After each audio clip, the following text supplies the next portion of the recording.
Good morning, class 8th. As you all know, we read history's lesson, the making of the national movement, and in previous class we read about White India and later. Now today we read towards independence and partition. स्वतंत्रता और विभाजन की तरफ. Meanwhile, in 1940, the Muslim League had moved a resolution demanding Independence Day for Muslims in the northwestern and eastern areas of the country. 1940 के अंदर मुस्लिम league ने एक resolution demand रखी थी कि वो अपना इंडिपेंडेंट स्टेट चाहते हैं मुस्लिम्स का नॉर्दर्न वेस्टर्न और ईस्टर्न एरिया हमारी कंट्री के पार्ट की तरफ में. The resolution did not mention partition और पाकिस्तान. इस प्रस्ताव में पार्टीशन या पाकिस्तान का कोई जिक्र तक नहीं था. Why did the league ask for autonomous arrangement for the Muslims of the sub continent. अब लीग ने ये सब कुछ क्यों कहा कि उन्हें एक अलग से अरेंजमेंट चाहिए मुस्लिम्स के लिए हमारे यहाँ पर. तो from the late 1930 the league began viewing the Muslim as a separate nation from the Hindus. 1930 century के लास्ट ईयर से लीग मुस्लिम और हिंदुओं को अलग अलग नेशन मानने लगी थी. In developing this notion, it may have been influenced by the history of tension between some Hindus and Muslims group in the 1920 century and 1930 century. 1930 और 1920 सेंचुरी के अंदर हमने देखा कि जो है वो एक डेवलपिंग करने लगे एक ऐसा नेशन जिसकी वजह से एक टेंशन पैदा हो गई थी हिंदूज और मुस्लिम्स लीग के ग्रुप्स के अंदर में. क्यों टेंशन पैदा हो गई थी? क्योंकि मुस्लिम जो थे वो अपना अलग से लीग चाहते थे, तो इसलिए इन दोनों के बीच में एक टेंशन पैदा होने लग गई थी. मोर इम्पोर्टेंटली जो प्रोविजनल इलेक्शन थे 1937 के, वो ऐसे लगते थे कि जैसे मुस्लिम लीग कन्विंस कर रही है और मुस्लिम लीग ये मान रही है कि वो एक माइनॉरिटी है, अल्पसंख्यक लोग हैं और उनको यहाँ पर हमारी डेमोक्रेटिक कंट्री के अंदर सेकंड जो है पोजीशन या सेकंड भूमिका वो निभाते हैं. इट फियर दैट मुस्लिम्स में इवन गो अनप्रेजेंटेड. एक ये भी फियर था कि मुस्लिम जो है अब अनप्रेजेंटेड होने जा रहे हैं. तो कांग्रेस का जो रिजेक्शन था इस लीग का डिजायर करना कि एक जॉइंट कांग्रेस बने, तो लीग गवर्नमेंट जो थी यूनाइटेड प्रोविंसेस के अंदर 1937 के अंदर वो भी इस लीग से नाराज थी, अनॉयड थी. कांग्रेस फेलियर हो गई थी ये मोबिलाइज करने के लिए कि मुस्लिम मासेस जो है वो 1930 के अंदर अलाउड करे लीग को वाइडर सोशल सपोर्ट में, यानी कि उनका सोशल सपोर्ट दे. Its vote to enlarge its support in the early 1940 when most Congress leaders were in jail. 40 के दशक के शुरुआती सालों में जिस समय कांग्रेस के ज्यादातर लीडर्स जेल में थे, उस समय लीग ने अपना इफेक्ट फैलाने के लिए तेजी से कोशिश की थी. जब एंड हुआ वॉर का 1945 के अंदर, तो ब्रिटिश ने बातचीत की थी कांग्रेस और लीग के बीच में और उन्होंने अपने आप को इंडिपेंडेंस ऑफ इंडिया के रूप में घोषित भी किया कि भाई इंडिपेंडेंस घोषित कर दिया जाए इंडिया को.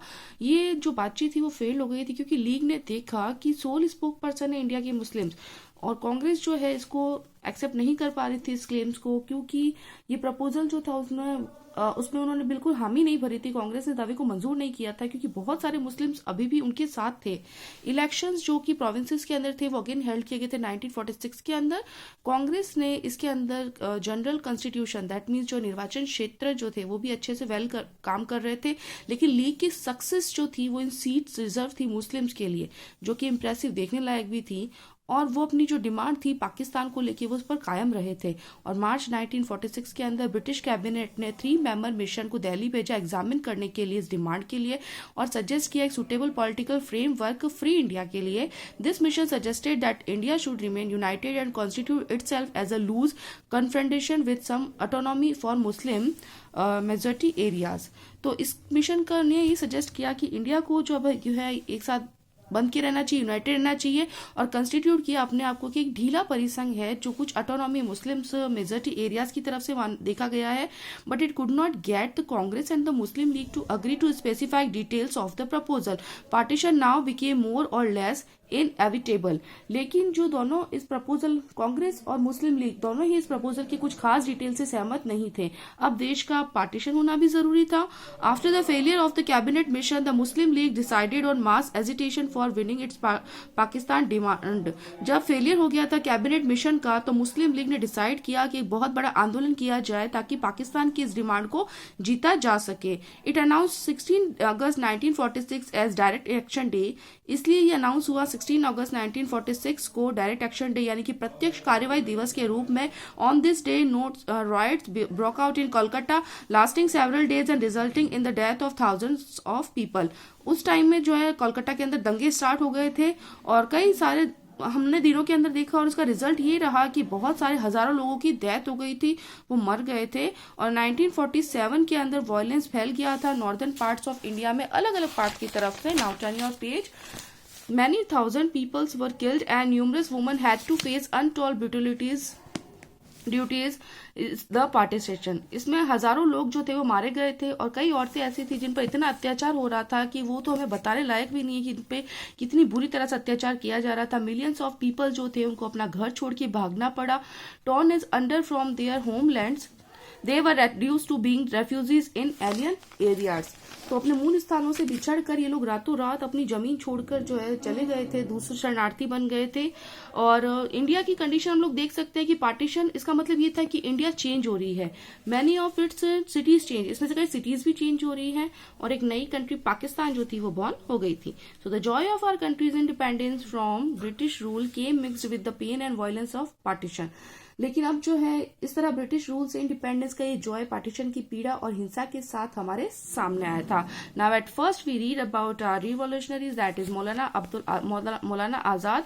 आजाद बॉर्न हुए थे मक्का के अंदर। उनके फादर बंगाली थे, उनकी मदर अरब थी।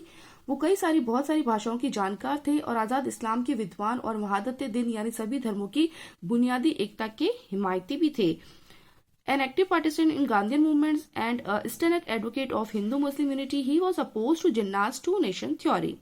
वो एक एक्टिव पार्टिसिपेशन थे गांधीयन मूवमेंट में और पक्के हिमायती थे हिंदू मुस्लिम यूनिटी के। उन्होंने अपोज किया था जिन्ना की टू नेशन थ्योरी को लेकर। नावेज चक्रवर्ती राजगोपालाचार्य। चक्रवर्ती राजगोपालाचार्य लीडर थे सॉल्ट सत्याग्रह के साउथ की तरफ। श्री राजगोपालाचार्य जाने जाते हैं राजा जी के नाम से। उन्होंने एक मेंबर ऑफ एंट्रीम गवर्नमेंट यानी कि अंतरिम सरकार का 1946 में वो मेंबर थे और उन्होंने इंडिया की and as free India first Indian governor general, और वो फ्री इंडिया के फर्स्ट गवर्नर जनरल रह चुके हैं। नावे सरदार वल्लभ भाई पटेल। पटेल जो थे वो नादियाड गुजरात के एक ग्रामीण किसान व्यवसायी परिवार से थे। वो एक फॉरमोस्ट ऑर्गेनाइजर थे फ्रीडम मूवमेंट के। 1920 से पटेल ने सर्व किया था कांग्रेस के अंदर एज अ प्रेसिडेंट के रूप में 1931 तक। Now last is Mohammad Ali Jinnah. Mohammad Ali Jinnah ambassador थे हिंदू मुस्लिम यूनिटी के 1920 तक। जिन्ना ने एक इम्पॉर्टेंट रोल अदा किया था लखनऊ पैक्ट को बनाने के लिए।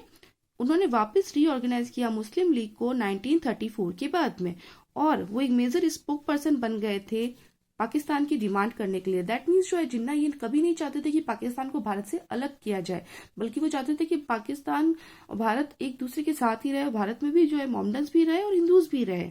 Alright then, so your lesson is ending here and I will send your whole work on your WhatsApp group. Till then, thank you.